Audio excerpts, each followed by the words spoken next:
My girlfriend dumped me for being broke, then used our shared IKEA online account to furnish her new apartment with her lover. I waited for her to order a $2,400 TV. Then I changed the delivery address to a charity donation center and locked her out of the account. The IKEA revenge. I, 29M, never thought a furniture store account would be the tool for my most satisfying revenge, but here we are. 3 years. That's how long I'd been with her. 3 years of planning a future, splitting bills, and building what I thought was a solid relationship. I worked as a junior architect at a mid-sized firm, pulling decent money but nothing extravagant. She worked in marketing, made about the same as me, and we'd always split everything 50-50. Fair was fair, or so I believed. The breakup came out of nowhere on a Tuesday evening. She sat me down in our shared apartment and told me she couldn't do this anymore.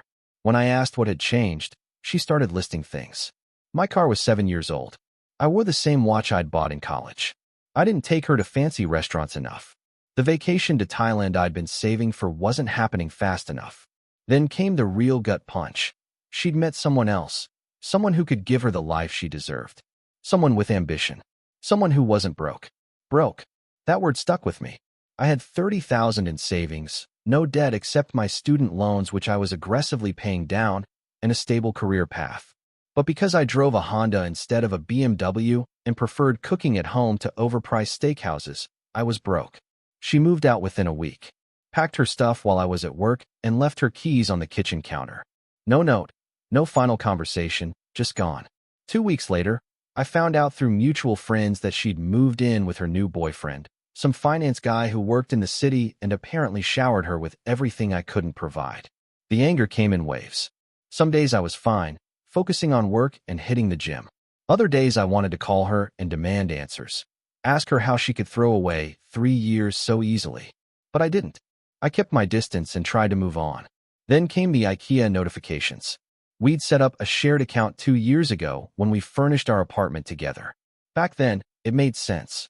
We could track orders, share wish lists, and use the family membership benefits. After she left, I honestly forgot the account even existed. My phone started buzzing with order confirmations about a month after the breakup. First order, a Malm bed frame and mattress, $1,500. Second order, a sectional sofa, coffee table, and entertainment center, $2,000. Third order, dining set, chairs, and a desk, another $1,800. She was using our joint account to furnish her new love nest, and every purchase sent a confirmation to my email and phone. Each notification felt like a small stab, a reminder that she was building a new life with someone else using an account we'd created together. I logged into the account, curious about what else she might be buying. The shipping address confirmed what I already suspected, her new boyfriend's apartment in a nice part of town. The order history read like a complete home makeover. Curtains, rugs, kitchen supplies, decorative items. She was going all out. The old me would have just canceled the account and moved on. But something had shifted inside me over the past month. Every time I saw another order confirmation, every time I pictured her carefully selecting items for her new home with him, the anger grew stronger. She'd called me broke, thrown away our relationship like it meant nothing, and now she had the audacity to use our shared resources for her fresh start. I didn't change anything immediately. I watched and waited, checking the account every few days to see what new orders appeared. She had no idea I could see everything, had no reason to think I was monitoring her purchases. The account was paid through a joint credit card we'd set up for household expenses, one she apparently forgot to close or thought I'd already dealt with. Then I saw it, a 75-inch smart TV, top of the line, scheduled for delivery in 2 weeks. $2,400. The most expensive single item she'd ordered yet.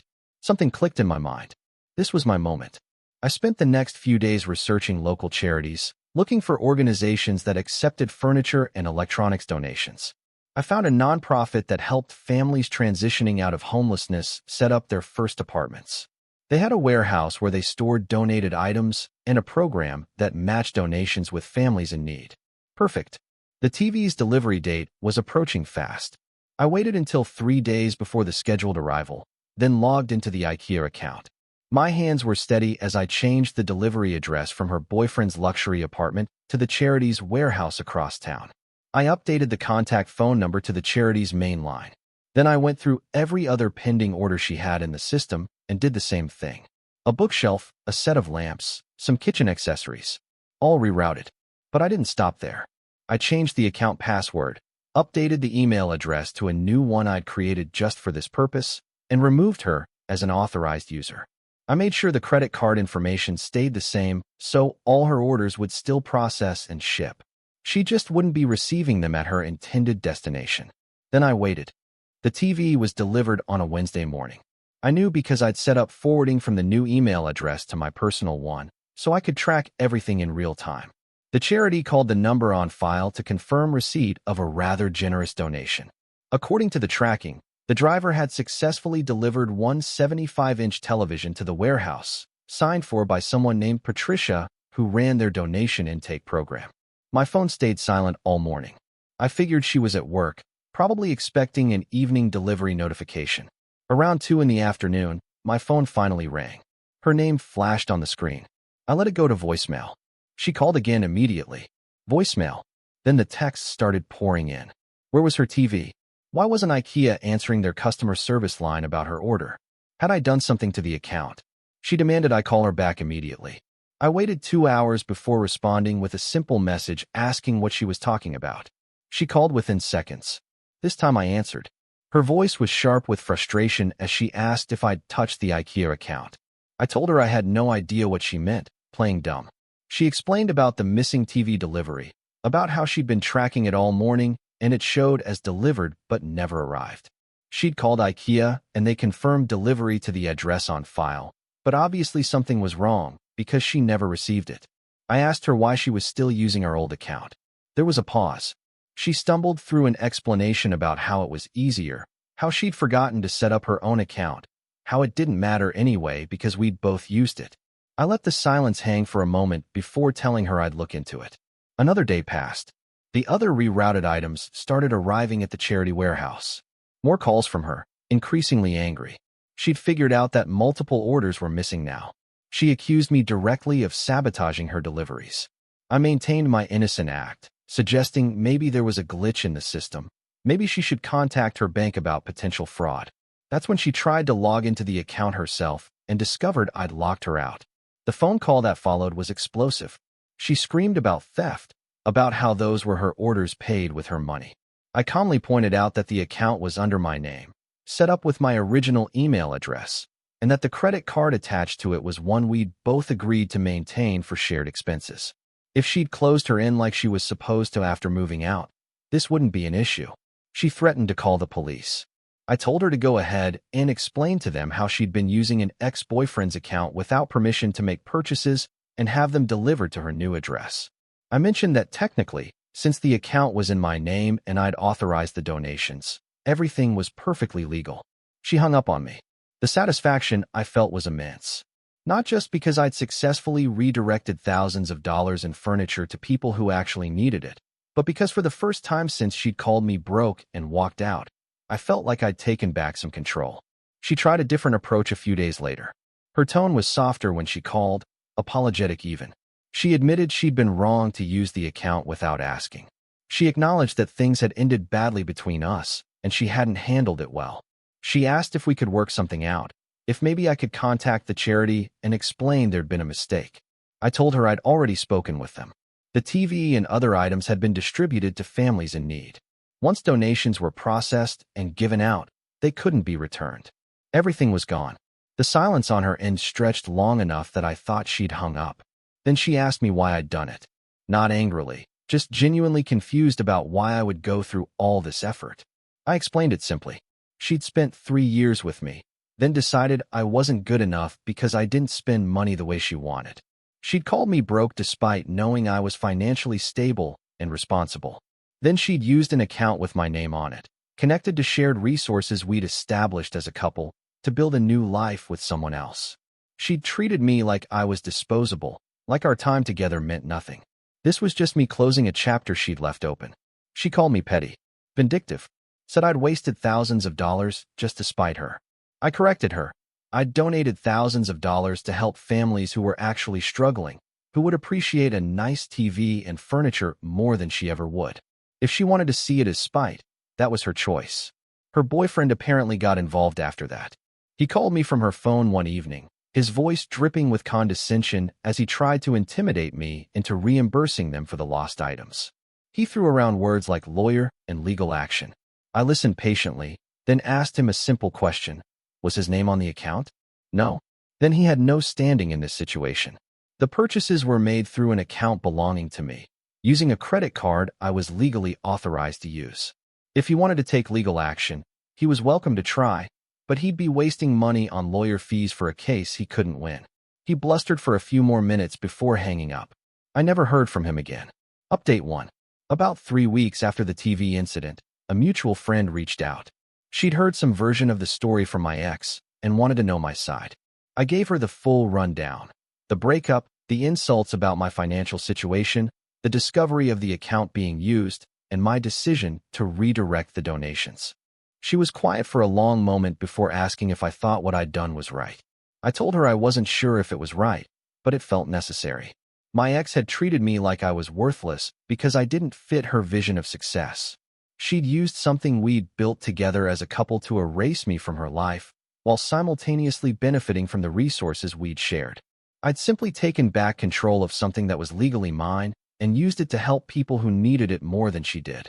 The friend admitted she understood where I was coming from. Apparently, my ex had been talking about the whole situation to anyone who would listen, painting herself as the victim of a crazy ex-boyfriend who'd stolen from her.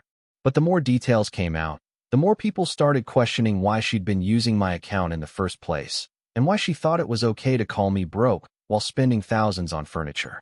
The story spread through our social circle faster than I'd expected. Some people thought I was justified. Others thought I'd gone too far. I didn't particularly care either way. The people who mattered knew the truth, and the rest could think whatever they wanted. Work became my focus again. I threw myself into a major project at the firm, putting in extra hours and pouring my energy into something productive. My boss noticed the increased dedication and mentioned that a senior position might be opening up soon. The irony wasn't lost on me. While my ex was calling me broke and unambitious, I was actually advancing my career. Update 2. 2 months after the TV incident, I received an unexpected email from Patricia, the woman who ran the charity's donation program. She'd gotten my contact information from the IKEA order records and wanted to thank me personally for the donations. She explained that the TV had gone to a single mother with 3 kids who'd just moved into a stable housing situation after years of bouncing between shelters. The furniture had been distributed among 4 different families, all of whom were incredibly grateful. She included photos. A little girl grinning in front of the massive TV in her family's new living room. A young couple setting up the dining table in their first apartment. An older man assembling the bookshelf, his face showing quiet dignity and appreciation. I stared at those photos for a long time. When I'd redirected the deliveries, my motivation had been purely about revenge, about taking back something from my ex after she'd discarded me so callously. But seeing the actual impact, seeing real families benefiting from those donations, shifted something inside me. What had started as petty vengeance had accidentally become something meaningful. I responded to Patricia, thanking her for the update and asking if the charity needed any other donations. She sent back a wish list of items they constantly needed but rarely received: bed frames, mattresses, kitchen supplies, kids' furniture.